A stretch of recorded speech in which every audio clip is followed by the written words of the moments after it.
So what do you want me to take in charge of making all the new millwork here at Montpelier?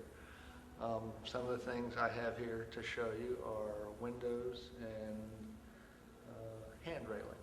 The first thing I'd like to show you is the window.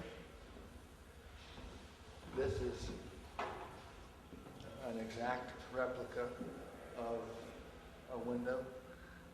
We made 16 of them because they no longer existed. This is a particular molding profile that was used at Monticello and Poplar Forest and several other local places. And it's a molding profile that's not done today. It's quite difficult, like this joint right here. This is mitered. It's also mitered where it goes into the corners there, but where the stiles, where the bottom rail runs into the stile, the joint is coped. So I can show you the two different. If you look right here, that's the tire joint coped. And if you look here, just that part is coped, and then that part there is mitered. So when it fits together, the miter part fits in like that. So all the bars are mitered, but this part is coped because it's got this extra 1/8 of an inch flat on top. So even though you're going to a feather edge there, it doesn't fall off, whereas you can imagine here, coping that all the way up to that little feather edge there would be very difficult to do.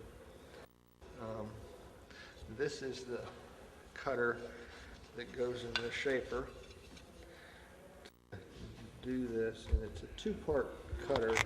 There's the one part that cuts there, and there's the other part that cuts that. This is the cutter that cuts the tenons. And if you can see that fitting right in there, does the coping. There's another cutter that cuts this, so we just run it through a machine in one pass, and it cuts the entire joint.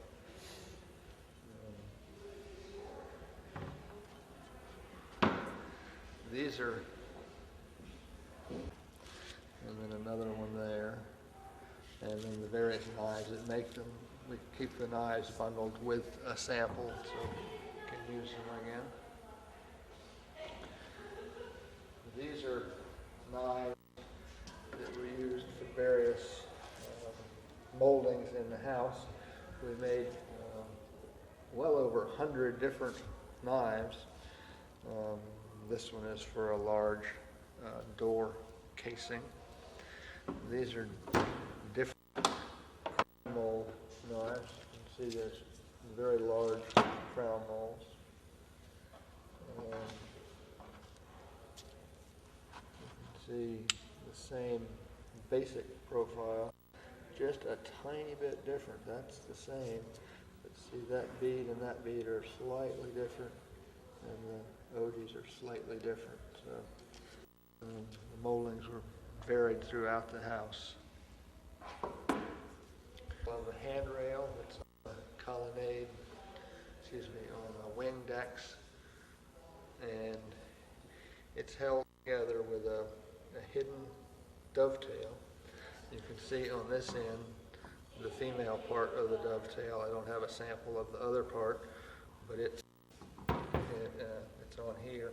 So this has been put together and then draw pin to hold it together. There's no glue, just one pin holding it together, and it makes a very solid joint.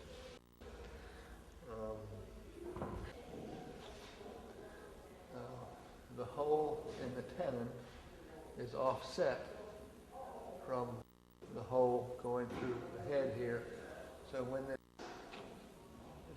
pin were to be driven through, you have to drive it through with a sledgehammer. It's very tough to get through, and it will pull that joint very tightly together so that it will never come apart.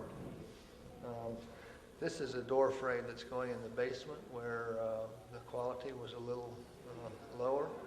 So this lamb's tongue here is cut kind of crudely, and this chamfer was cut with a spoke shave and waves a little bit.